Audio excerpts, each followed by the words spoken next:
평소에는 아마 프로그램 그 과제나 이런 거 할 때 보면 이제 멀티 스레드는 잘 안 할 텐데 실제 그 멀티 스레드로 만들어야 될 경우들이 만드는 것이 유리한 경우들이 이제 많이 있을 수 있습니다.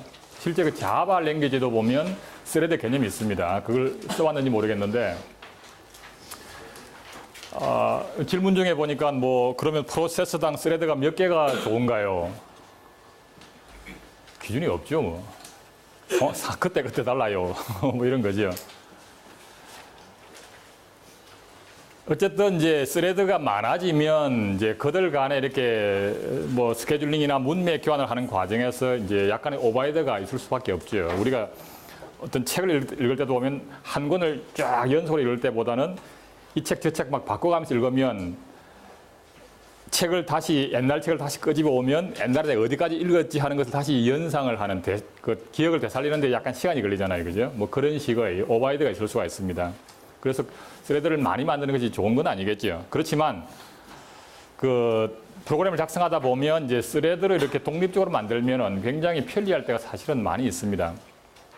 그러니까 대표적으로 이제 그 워드 프로세스 얘기를 한번 했었는데 그 주기적으로 자동으로 백업 받는 작업. 예를 들어서 뭐 5분마다 한 번씩 현재 내용을 파일에다가 자동으로 백업 받도록 하는 것을 설정해 놓으면 그 작동을 하잖아요.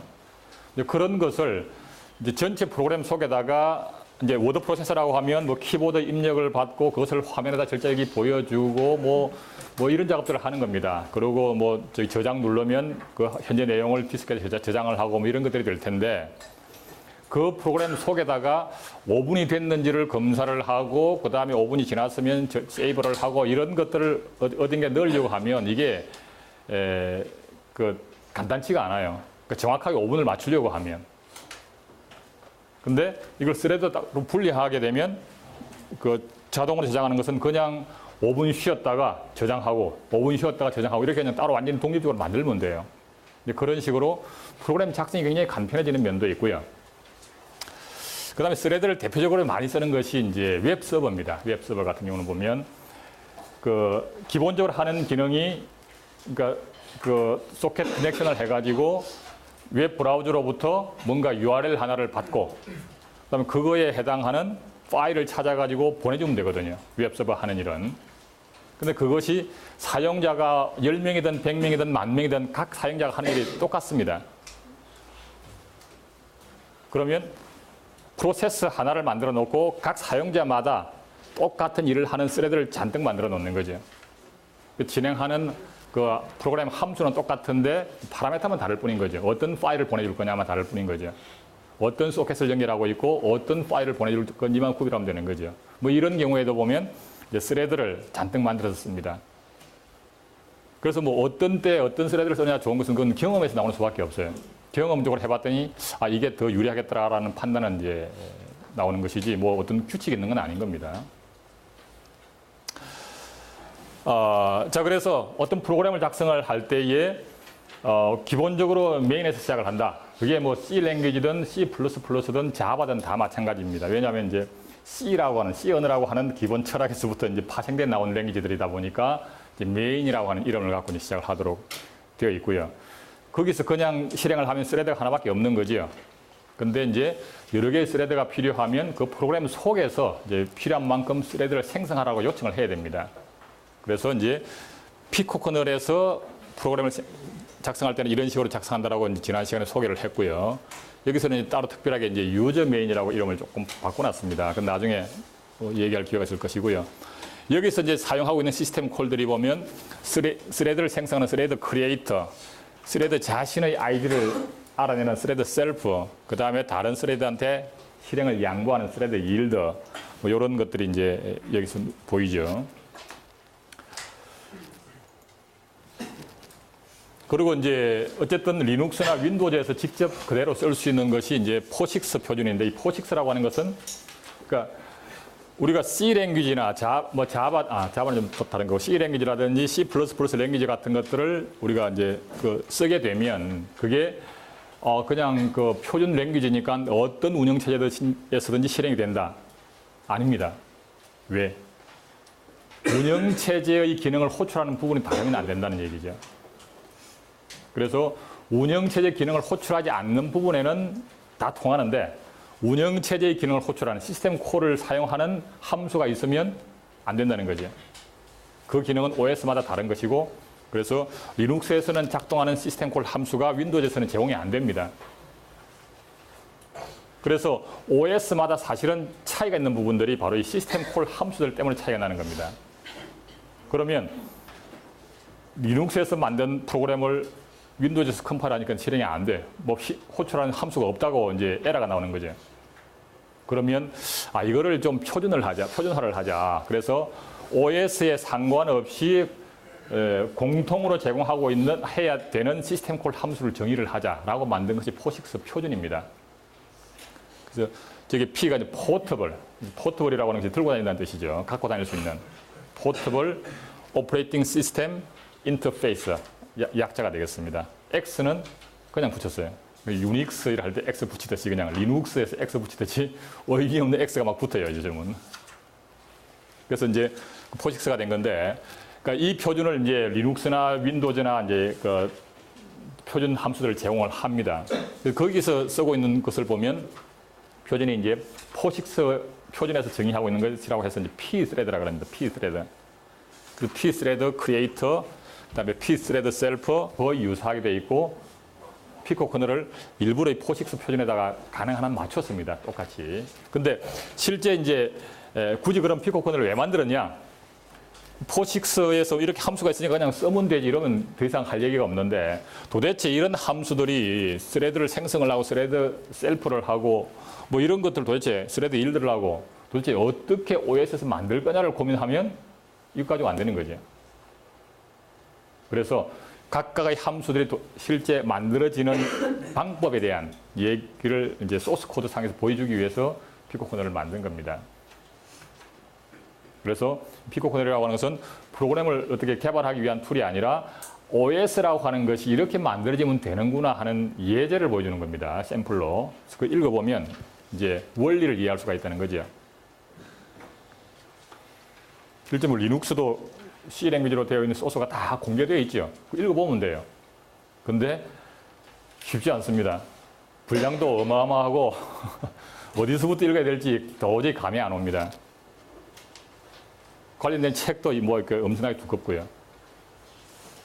그래서 그 전체에 대한 기본적인 원리를 이해하는 목적이라고 하면 피코 커널 정도만 갖고도 우리가 원리를 이해할 수 있다. 그래서 이제 이걸 제공을 하고 있는 겁니다.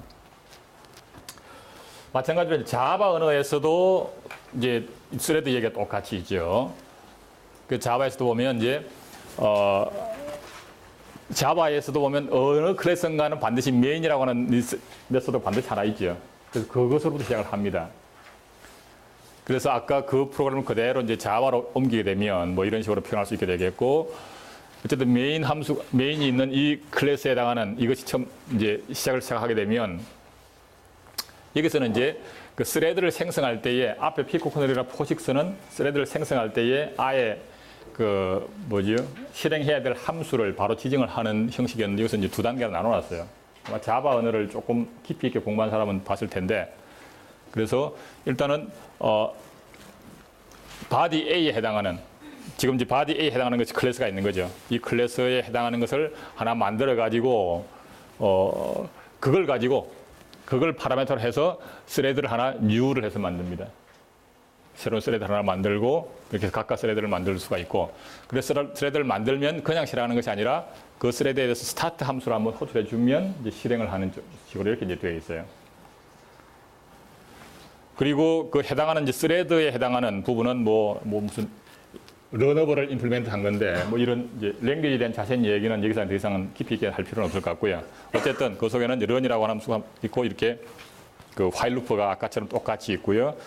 자신에 대한 스레드 아이디를 읽어놓은 것은 this, 자신의 객체니까 this.getID 그 다음에가 있고 스레드.yield를 통해 가지고 양보도 하고 이렇게 똑같이 있습니다. 그래서 자바 언어를 제대로 알고 프로그램을 작성하려고 하면 역시 이것도 알아야 되는 거죠.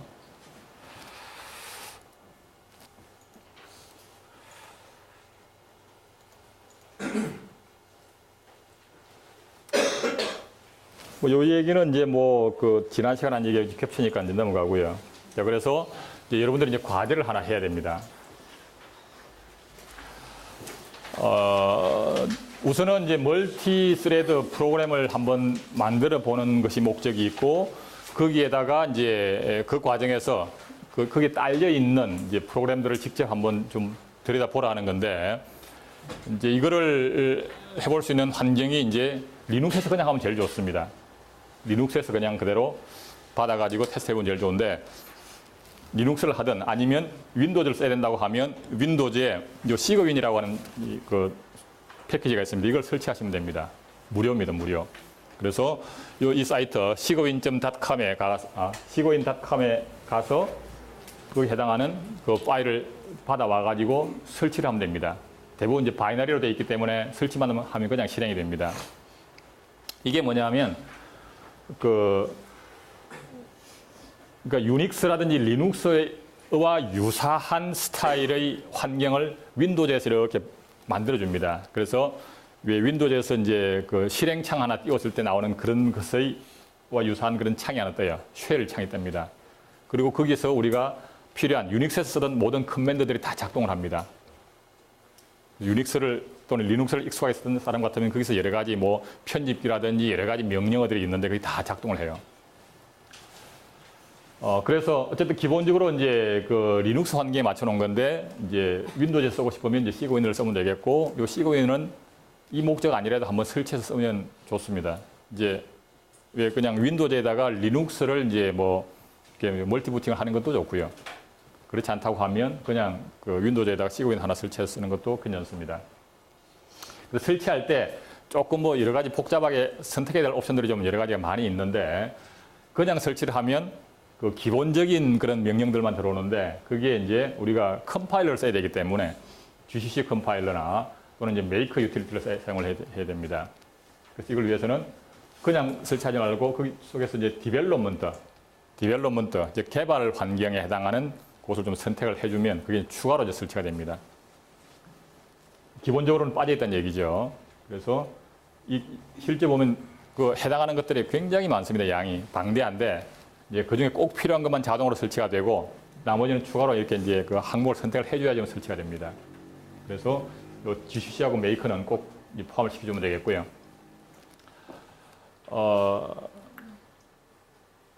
그 다음에 이제 파일을 이제 다운로드를 해야 되는데, 요 피코 커널 자체 소스는 이제 rtlab.강원.ackr에 가면 우리 연구실 홈페이지입니다. 거기 가면 이 파일을 받을 수가 있습니다. 받아와서 그것을 이제 풀어서 이제 하면 되겠고,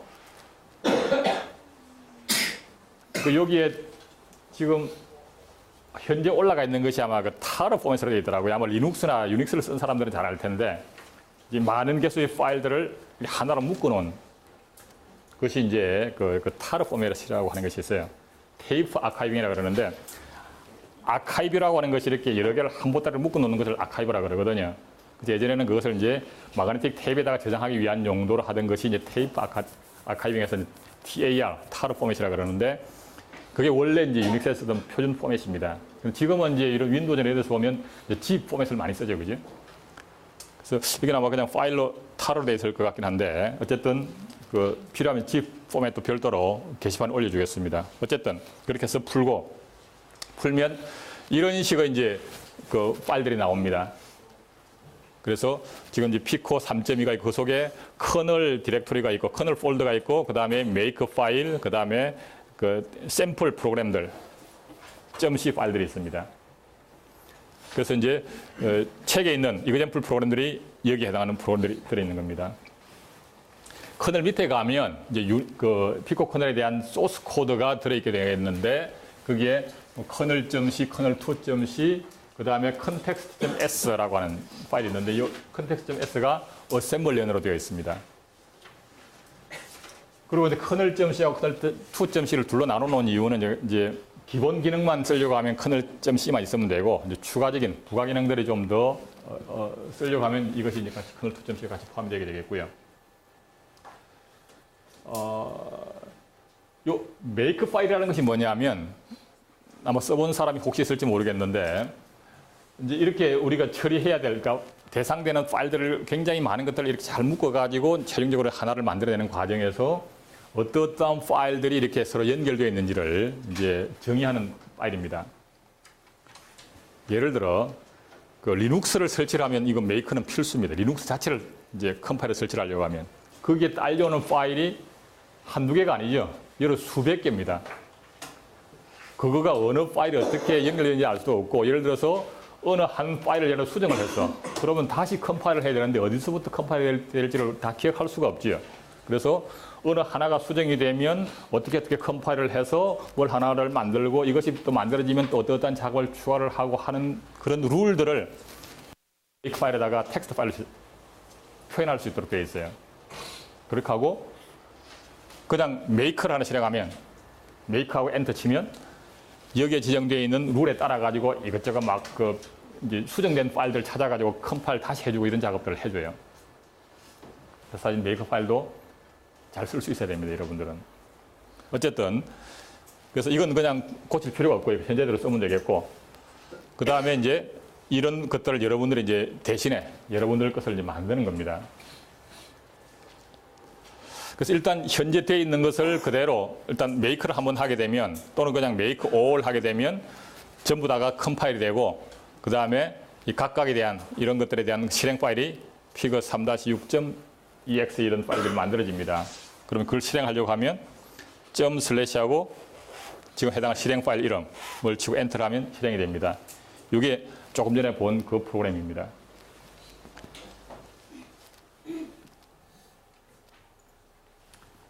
시고인 설치는 뭐 보면 되겠고요. 어쨌든 이제 압축을 이제 피코 커널 자체를 다운로딩 받아가지고 설치하는 작업은 이제 리눅스에서 한다고 하면 뭐 FTP나 뭐나 이렇게 이제 받아와서 그냥 풀면 되고요. 윈도우즈에서 받아왔으면 그것을 풀어가지고 시그윈을 설치하게 되면 어떤 표준 그 시그윈 설치하는 그 디렉토리가 있고 그 속에 이제 보통 자기 이제 윈도우즈 같으면 자신이 그 로그인하는 이름이 있죠. 홈이 있고 그 밑에 자기가 로그인한 이름이 있습니다. 요 밑에다가 복사를 해놓으면 됩니다. 복사를 해놓고 시그윈을 실행을 하면 해당하는 이 폴더가 이제 시작하는 폴더처럼 보입니다. 그게 이제 내용이 들어있게 되겠죠.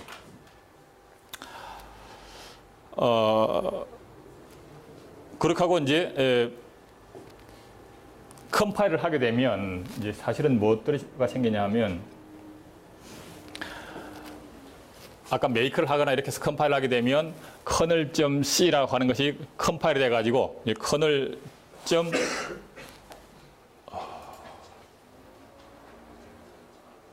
조금 이상하네.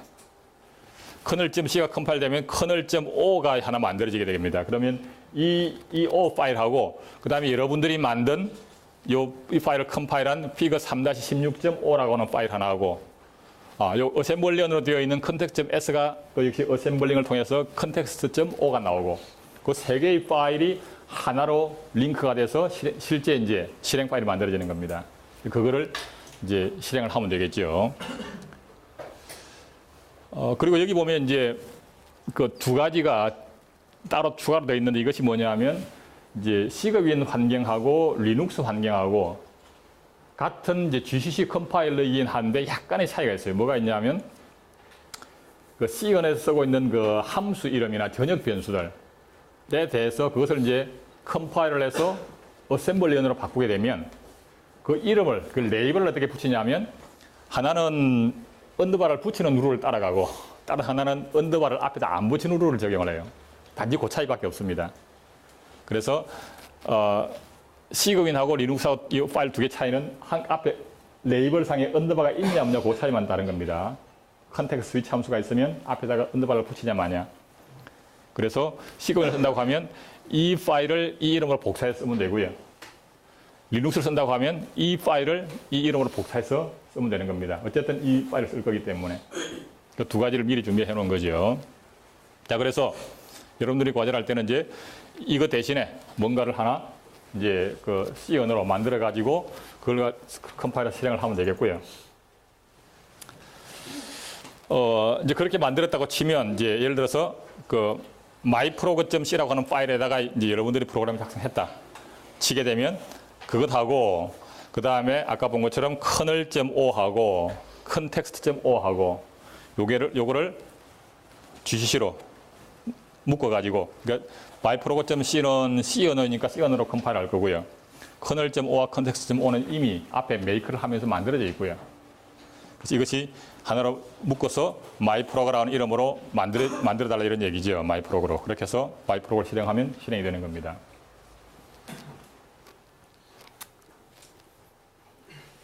자, 그래서 이제 편집이나 이런 작업들은 뭐 어떤 편집기를 써도 좋습니다. 이제 유닉스에 익숙하면 VI 편집기 같은 거 쓰면 좋은데, 뭐가 아니래도 뭐 하다못해 일반적인 무슨 뭐죠? 노트패드나 이런 거 써도 좋고요. 어떤 편집기든지 이제 쓰기 편한 거 아니면 이미 기존에 무슨 뭐 비주얼 스튜디오 이런 거 썼다고 하면 거기 있는 편집기 써도 좋고 어떤 거든지 상관없습니다. 텍스트로 편집을 하면 되는 거죠. 자, 내용은 이제 어떤 게 돼야 되냐면, 어떤 거든 좋습니다. 아주 간단해도 좋습니다. 아주 간단해도 상관없어요. 어쨌든 멀티태스킹 동작을 보여줄 수 있는 거면 좋습니다. 뭐든지. 절대로 복잡할 필요가 없고요. 그렇게 해서 작성을 하고 그 다음에 그 실행을 해보고 그러한 것을 리포트로 작성하면 되는 겁니다. 그래서 적절하게 내가 만든 프로그램에 대한 이름도 제목도 붙이고요. 이것은 무엇 하는 프로그램이다. 개요 설명도 있고 그 다음에 프로그램 자체 소스 코드도 설명도 좀 하고 실행 결과 뭐 화면 캡처도 좀 해서 갖다 붙이고 뭐 이런 것들을 다 해서 보고서를 쓰면 되겠어요. 여기서 쓸 수 있는 시스템 콜 함수는 이제 아까 본 것처럼 뭐 thread create, thread yield, thread self 말고도 추가로 필요한 여러 가지 함수들이 많이 있는데 그게 이제 브록 A에 다 나와 있습니다. 그러니까 여기에는 이제 그 thread 관련되는 것 말고 뭐 예를 들어서 뭐 나중에 나오겠지만 세마포라든지 뮤텍스라든지 이런 것들까지 다 포함해서 여러 가지 많이 있습니다. 그 다음에 이제 어쨌든 여러분들의 프로그램을 작성을 하면서 이제 일반적인 C 언어의 라이브러리 함수들을 써야 될 경우들이 있을 겁니다. 예를 들면 뭐 printf 함수라든지 여러 가지 뭐 예를 들면 뭐 sign 함수라든지 이런 식으로 C 언어에서 제공하고 있는 그런 함수를 쓸 수가 있는데 멀티스레드 프로그램을 작성할 때는 그 함수가 리엔트런트 해야 된다 이런 얘기를 아마 어디 들을 일이 있을 겁니다. 바꿔 얘기하면 사이드 이펙트가 없어야 된다 뭐 이런 얘기를 하는데 그러니까 어떤 함수가 하나가 있는데 이것을 각 스레드들이 왔다 갔다 이런저런 스레드들이 이제 그것을 실행을 하게 되면 같은 프로세스 내에 있는 스레드들 간에 실행을 하게 되면 각각이 서로 다른 스레드에 영향을 미치지 않아야 된다는 거죠.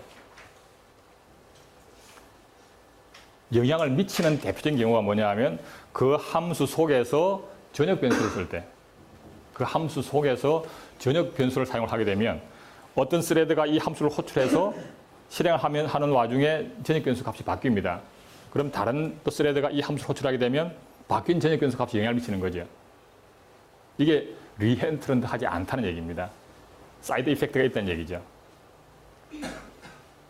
근데 그런 것이 있게 되면 호출할 때마다 이것이 서로 다른 스레드에 영향을 미쳐가지고 함수의 실행 결과가 다르게 나올 수 있다는 거죠.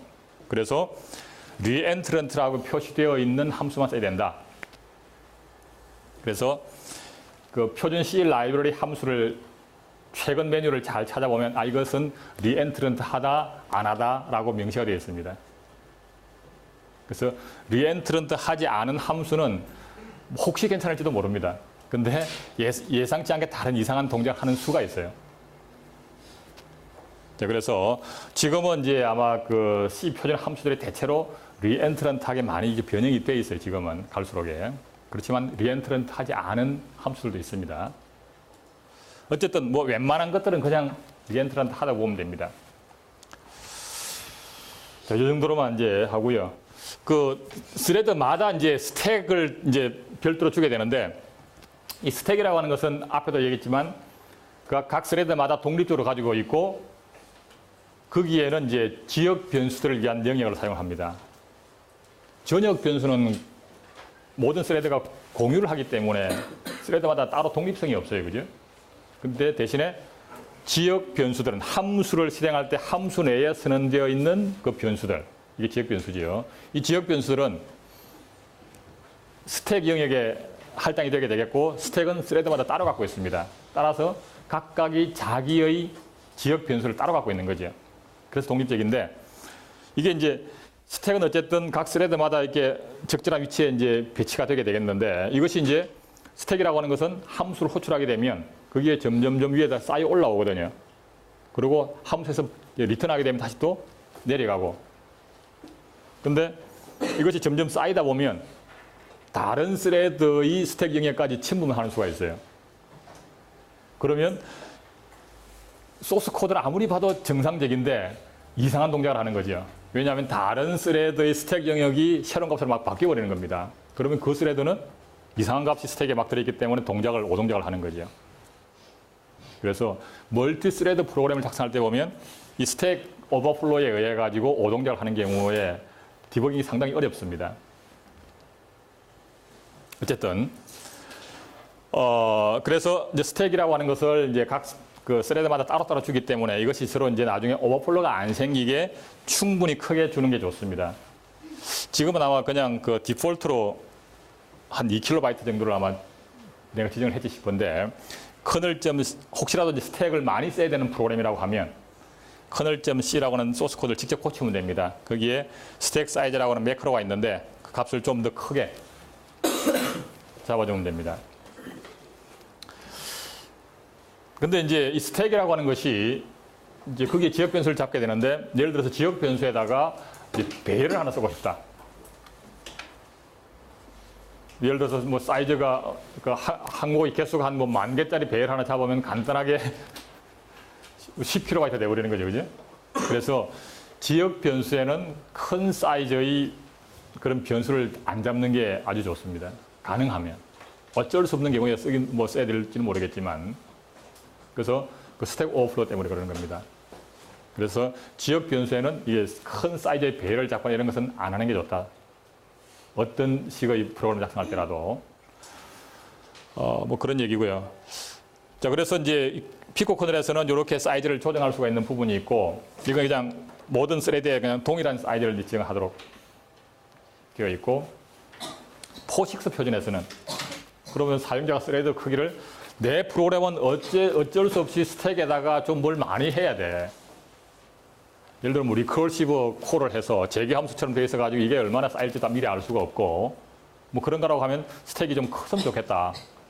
그러면 스택 사이즈를 키워야 됩니다. 그러면 스택 사이즈를 원래 표준이 아니라 얼마를 더 크게 잡을 수 있는지를 별도로 지정해 줄 수 있는 기능이 있습니다. 그걸 통해 가지고 이제 필요에 따라서 스레드마다 스택 사이즈를 우리 조정할 수 있는 기능도 있다 하는 것만 알아둡시다. 자, 혹시 과제에 대해서 질문 있나요? 기한은 일주일입니다, 당연히. 다음 주 이 시간. 그러니까 이걸 한번 해보면 이제 그 멀티 스레드에 대한 그런 이제 것을 한번 좀 경험해 볼 수 있을 거고요. 이제 그리고 이걸 실행하는 과정에서 이제 context.s라고 하는 어셈블리 언어 프로그램, 그 다음에 그 kernel.c나 여기에 있는 이제 운영체제의 기능, 이런 것들을 직접 한번 실행하는 과정에서 진행하는 걸 보면 어떻게 진행되는지를 좀 여기 추적해 볼 수가 있습니다. 자, 참고로 이제 그 중에서 kernel.c에 들어있는 그런 이제 그 스레드 스트럭처에 대한 것을 일부만 보게 되면 책 부록에도 들어 있습니다. 여기 보면 이제 그 스레드 컨트롤 블락을 이렇게 이제 정의를 했다는 거죠. 그래서 타입 데피니션 해가지고 스트럭터 스레드 엔트리 해서 여기까지 스레드 엔트리 T 해서 타입을 이런 스트럭처 타입을 타입 데피니션을 해서 앞으로는 스레드 엔터 T라고 하는 타입으로 정의를 해서 이후에는 이걸 그냥 쓰겠다는 얘기죠. 이 속에는 우선 이제 그 스레드 스테이터가 있고요. 스레드 스테이터는 그냥 정수로 0, 1, 2, 3, 4 구별을 해서 각각을 의미 부여를 하면 됩니다. 근데 이제 여기서는 그냥 고정된 숫자 0, 1, 2를 주지 않고 그냥 그 이넘 타입을 썼습니다. 이넘이라고 하는 것이 뭐냐면 수치화를 한다는 얘기입니다. 이뉴머레이터, 수치화를 하겠다는 얘기입니다. 그래서 저기에 나열되어 있는 이넘탑이라고 하는 것은 그 C나 이런 데 다 똑같이 있는 표준이죠. 그리고 보면 thread state라고 하는 것은 state ready, state waiting 두 개가 구별되는 수치다 이런 얘기입니다. 보통 보면 첫 번째 게 제로, 두 번째가 1로 이제 매핑이 되긴 하는데 어쨌든 어떤 숫자로 매핑되는지 상관이 없고 그냥 수치를 하겠다는 것이 되겠고 따라서 여기서는 상태가 둘밖에 없는 거죠. 상태가 둘밖에 없고 대신에 러닝은 그러니까 웨이팅 상태에 있는 것은 별도로 치더라도 레디인 것 중에서 현재 그 커런트 스레드, 현재 실행하는 스레드라고 하는 그 뭐죠? 그 전역 변수가 가리키는 위치에 있는 그 스레드 컨트롤 블락은 현재 러닝이다. 이렇게 이제 사용을 하려고 이제 하는 겁니다. 내부적으로. 스테이트를 굳이 레디하고 러닝은 따로 구별하지 않고 다 이제 그 레디인데 그 현재 실행하는 스레드가 어느 거냐를 가리키는 그 포인트에 해당하는 그것이 러닝이다. 이렇게 이제 사용을 할 겁니다. 어쨌든 이제 스테이트가 있게 되겠고 이것은 결국은 스테이트 레디거나 스테이트 웨이팅이나 둘 중에 하나가 되겠죠. 그다음 정수로 프라이어리티가 있고요. 그다음 여기서는 스케줄링은 우선순위가 높은 놈, 즉 이 값이 큰 것을 먼저 선택하는 걸로 일단 했습니다. 간단하게 만들려고.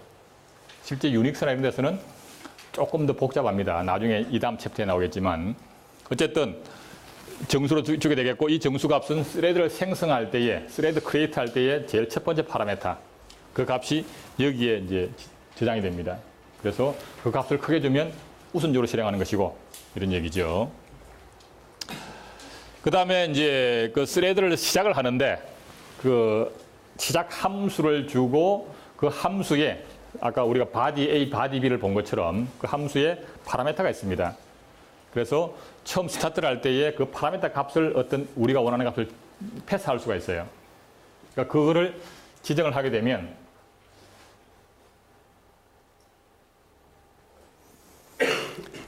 그러니까 예를 들어서 여기에다가 스레드 바디 B를 실행하면서 여기다가 예를 들어 1을 주고 여기를 2를 주게 되면 1을 주고 2를 주게 되면 앞에 이때 생성된 스레드는 이 값이 1이 되는 것이고요. 이렇게 생성된 스레드는 이 값이 2가 되는 겁니다. 그래서 그 생성할 때 지정된 파라메타를 이 속에서 활용할 수가 있는 거죠. 그 값에 따라 가지고. 그런 게 필요하다고 하면 이제 활용할 수가 있는데 그렇다고 하게 되면 그 스레드가 스타트할 때 필요한 값이 어딘가에 들어있어야 되겠죠. 그게 여기 들어있는 겁니다. 그래서 스레드를 생성을 하게 되면 이 스레드 컨트롤 블락에는 시작한 함수가 뭐고 아까 이제 스레드 그러니까 바디 A냐 바디 B냐 하는 그런 함수에 대한 주소를 tStart에다 기록을 합니다. 그 다음에 그것을 실행할 때에 필요한 아까 그 파라메타가 뭐냐를 targ에다가 기록한다. 이 아규먼트에다가. 그 다음에 이제 이 스레드에 할당된 스택 영역이 있을 테니까 그 포인트로 스택의 시작 주소가 있고요. 스택의 크기가 있습니다. 그 다음에 이 스레드를 위한 이제 컨텍스트, 문맥 교환을 할 때에 필요한 그 컨텍스트를 저장할 수 있는 공간이 필요한데 이것은 그것에 대한 주소만 갖고 있습니다.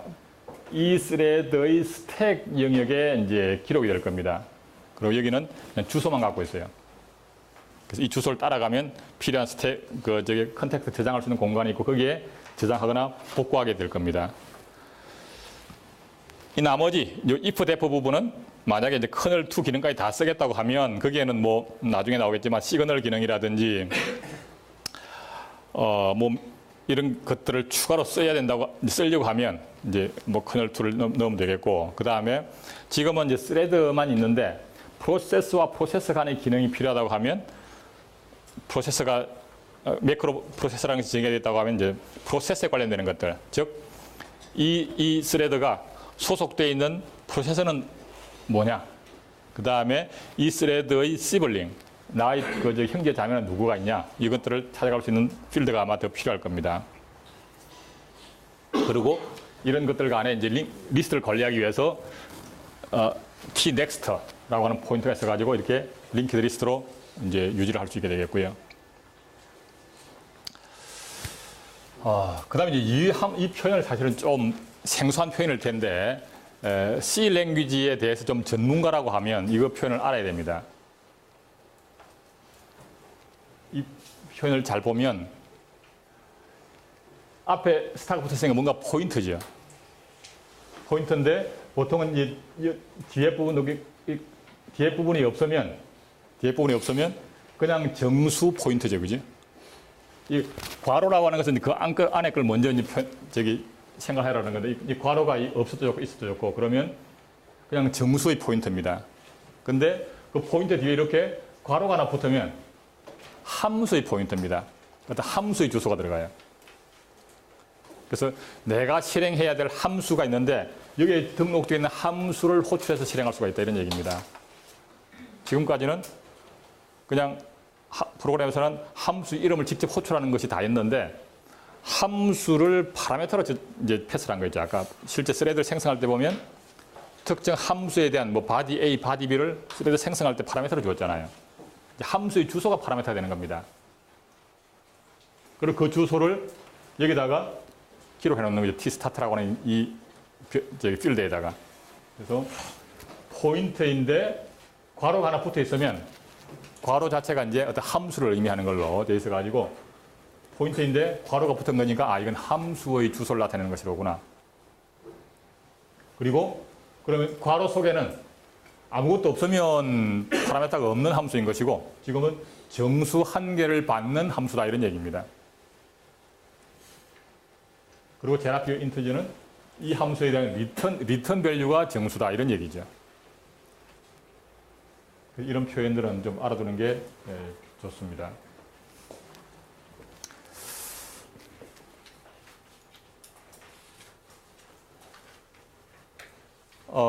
그래서 아까 보면 이제 조금 전에 본 그 그림이 이제 요 스레드 제어 블락을 그냥 그림으로 나타내게 되면 넥스트가 있고 그 다음에 프로세서가 누구고 그 다음에 스타트 시작하는 함수의 주소 그걸 위한 시작하는 아규먼트, 시블링, 스테이트, 프라이어리티, 스택 주소, 스택 사이즈, 컨텍스트 이렇게 이제 구성되어 있어요.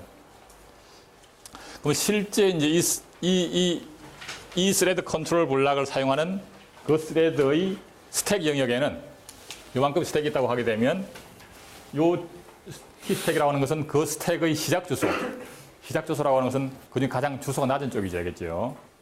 그리고 스택 사이즈라고 하는 것은 거기서부터 크기가 얼마냐를 나타내는 게 되겠고요. 이제 그리고 이제 이 스레드가 이제 실행을 하게 되면 제일 처음에는 이제 스택은 이 주소부터 T 스택 주소로부터 스택 사이즈를 더한 위치, 즉 이 주소가 되겠죠. 이 주소로부터 이 크기만큼을 더한 주소가 이게 될 겁니다. 여기서부터 스택 포인트 시작을 해서 함수 호출하게 되면 이렇게 쌓여 올라오게 되겠죠. 오르락내리락 할 겁니다. 그러다가 문맥 교환을 하게 되면 문맥 교환하는 과정에서 그 필요한 그 컨텍스트를 현재 스레드의 스택에다가 푸시를 합니다. 그렇게 만들었어요, 그냥 피코 커널을. 그래서 현재 스레드의 스택 영역에다가 이렇게 푸시를 더하고 여기에 이제 그 하드웨어 컨텍스트들, CPU 내부의 레이스트 값이나 뭐 이런 것들 여기다 이제 저장을 한 다음에 그 주소, 그 제일 상단 주소가 어딘지 하는 것을 이 필드에다가 기록을 하는 걸로 이렇게 만들었습니다. 이 방법이 실제 리눅스나 이런 데 쓰는 방법입니다. 실질적으로. 자, 그래서 이제 이 이후에는 이제 그러면 문맥 교환을 이제 지금 하려고 하는데 이 어떻게 이 컨텍스트를 여기다가 푸시를 하고 그 다음에 복구를 하고 할 건가 하는 것을 이제 볼 텐데 그 질문 중에 보면 왜 문맥 교환을 C 언어로 안 하고 어셈블리 언어로 합니까? C 언어로 어떻게 할 수 있는 방법이 있으면 누구 얘기 좀 해줘.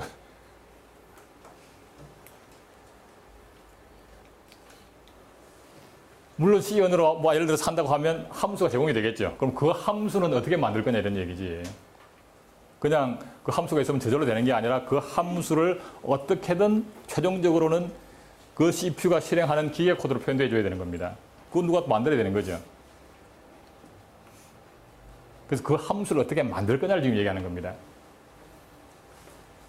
근데 그것은 CPU 내부의 레이스트 값들 여기다가 저장을 했다가 복구를 하는데 C어는 어디에도 CPU 내부의 레이스트 얘기는 없습니다. 왜냐하면 그것은 CPU마다 다르기 때문에 C어는 표준에 들어갈 수가 없는 거죠. 어떤 CPU에 따라 가지고 레이스트 이름이 달라요. 사용하는 레이스트가. 그래서 여기다가 레이스트 값을 이제 저장을 하는데 그것이 어떤 레이스트를 저장할지에 대해서는 CPU마다 다를 수밖에 없고 따라서 이건 C 언어에서 나올 수가 없는 거지요. 그건 좀 일단 이제 보도록 하고요. 어쨌든 이제 운영체제라고 하는 것이 지금 여기서 보다시피 그 context.s라고 하는 파일 한 개만이 어셈블리언으로 되어 있고 그 양이 그렇게 많지는 않습니다. 그게 문맥 교환에 해당하는 것만 들어있어요. 그리고 interrupt, enable, disable 정도만 들어있는데 나머지는 다 C 언어로 되어 있어요. 그죠? kernel.c, kernel2.c에. 실제 이제 그 리눅스나 이런 OS도 보면 이제 소프트 양이 굉장히 많은데 그 중에 어셈블리언으로 되어 있는 것이 아주 일부가 있습니다. 그래서 어셈블리언으로 되어 있는 것들은 별도의 폴더, 별도의 디렉터리에 쫙 모아놓고 거기도 이제 CPU 종류별로 딱 그 코드를 다 따로따로 분류를 해서 이제 만들어 놨어요. 그러면 내가 이제 그 써야 될 목표 그 CPU가 뭐냐에 따라서 그것이 선택되도록 이렇게 이제 하고 있는 거지요. 나머지는 다 C 언어로 되어 있습니다. 리눅스는. 근데 이제 C++로 하는 게 없냐라고 질문이 있던데, 일부 OS들은 C++로 쓰는 걸로 알고 있습니다. 그 윈도우즈나 이런 데서도 일부 이제 그 C++를 사용하는 걸로 알고 있고요. 근데, 물론 이제 컴파일러에 따라 다르긴 하겠지만, C 언어를 컴파일에서 나온 그 코드하고 C++로 작성된 프로그램을 컴파일해서 나온 코드를 보면 C++로 만든 프로그램을 컴파일 결과가 굉장히 복잡합니다. 왜냐하면 C++라고 하는 자체가 이제 뭐 클래스 개념이라든지 뭐 이네리턴스라든지 온갖 게 들어있어가지고 그거를 어떻게든 표현하다 보니까 굉장히 복잡해요. 그래서 C++로 만든 것을 컴파일해서 나온 그 코드는 실제 어셈블리 언어 코드를 봐도 그 이해가 불가능할 정도로 난해합니다. 근데 C 언어로 작성된 코드를 컴파일해서 나온 코드를 보면 비교적 간단해요. 어쨌든 일부는 C++ 쓰는 것도 있고요. OS를 자바 언어로 만드는 것은 어떻게 가능할까요? 안 할까요? 네? OS를 자바 언어로 작성하면 어떨까? 안 되겠지, 그지? 그러니까 자바 언어는 컴파일을 하게 되면 CPU의 그 기계 코드가 아니라 그냥 바이트 코드, 가상적인 기계 코드가 나오는 겁니다. 그건 CPU가 실행할 수 있는 코드가 아니에요. 그러면 그 코드는 그 코드를 한 줄 한 줄을 읽어서 해석하고 실행하는 별도의 프로그램이 있어야 돼. 그 프로그램, 이게 가상 머신인데 그게 그런 자바 버추얼 머신이라고 하는 프로그램 속에서 그걸 하나씩 읽어서 해결하는 것이지 CPU가 직접 실행하는 게 아니거든요. 따라서 자바로는 OS를 만들 수가 없다는 얘기죠.